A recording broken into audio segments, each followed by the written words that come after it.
Assalamualaikum warahmatullahi wabarakatuh. Perkenalkan, nama saya Muhammad Noval Azazi, NIM 122071434. Baiklah, di sini saya akan menjelaskan tentang laut teritorial dan zona tambahan. Pertama, saya akan menjelaskan tentang laut teritorial. Apa itu laut teritorial? Laut teritorial adalah garis imajiner yang ditarik pada waktu air laut surut. Perairan yang berada di luar garis pangkal ini yang disebut dengan laut teritorial. Dalam pasal 2 ayat 1 menetapkan bahwa kedaulatan suatu negara pantai selain wilayah daratan dan perairan dalamnya meliputi pula suatu jalur laut yang berbatasan dengan yang dinamakan laut teritorial. Menurut pasal 3, setiap negara mempunyai hak untuk menetapkan lebar laut teritorialnya sampai saat batas yang tidak melebihi 12 mil laut, diukur dari garis pangkal yang melebihi 12 mil laut.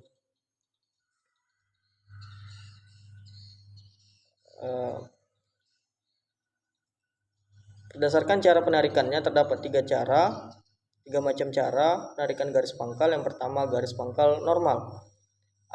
Garis pangkal normal adalah garis pangkal yang diukur dari garis air rendah di sepanjang pantai yang mengikuti bentuk pulau tersebut.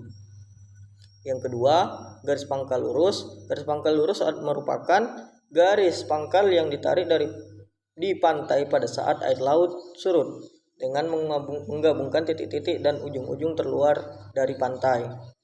Yang ketiga, garis pangkal kepulauan. Garis pangkal kepulauan adalah garis pangkal ini mulai digunakan sebagai salah satu cara untuk pengukuran laut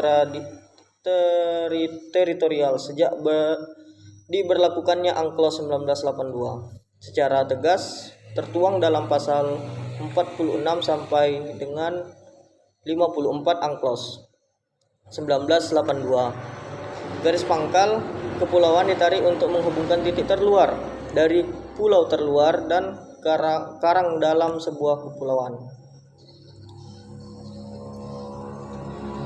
Selanjutnya, hak lintas damai bagi kapal asing di laut teritorial. Lintasan suatu kapal asing harus dianggap membahayakan kedamaian, ketertiban, atau keamanan negara pantai apabila kapal tersebut di laut teritorial melakukan salah satu kegiatan sebagai berikut. Yang pertama, setiap ancaman atau penggunaan kekerasan terhadap kedaulatan, keutuhan wilayah atau kemerdekaan politik negara pantai. Yang kedua, setiap evaluasi atau praktik dengan senjata semacam apapun. Yang ketiga, setiap perbuatan yang bertujuan untuk mengumpulkan informasi dan merugikan bagi pertahanan negara. Yang keempat, setiap perbuatan propaganda atau bertujuan untuk mempengaruhi pertahanan dan keamanan suatu negara. Yang kelima, peluncuran, pendaratan, atau penerimaan setiap pesawat udara di atas kapal. Yang keenam, peluncuran atau pendaratan atau penerimaan setiap peralatan militer. Yang ketujuh, pembongkaran atau memuat setiap komoditi atau mata uang atau orang secara bertentangan dengan peraturan perundang-undangan, bea cukai, fiskal, imigrasi, atau saniter negara pantai. Yang kedelapan, setiap perbuatan pencemaran dengan sengaja dan parah yang bertentangan dengan ketentuan konvensi ini. 9, setiap kegiatan perikanan. Yang ke-10, kegiatan riset atau survei. Yang ke-11, setiap perbuatan yang bertujuan mengganggu setiap sistem komunikasi atau setiap fasilitas atau instalasi lainnya dalam sebuah negara. Setiap kegiatan lain yang tidak berhubungan langsung dengan lintasan.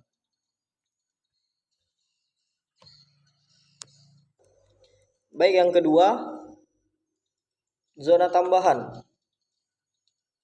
Apa itu zona tambahan? Zona tambahan pertama kali dikemukakan di India. Delegasi India mengajukan proposal mengklaim zona tambahan selebar 18 mil setelah laut teritorial atau 30 mil laut dari garis pangkal.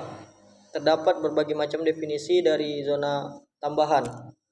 Zona tambahan secara tradisional adalah bagian dari laut lepas, tetapi negara dapat melakukan fungsi-fungsi tertentu dalam zona tersebut. Brearley berpendapat yaitu zona laut lepas bersambung dengan laut teritorial.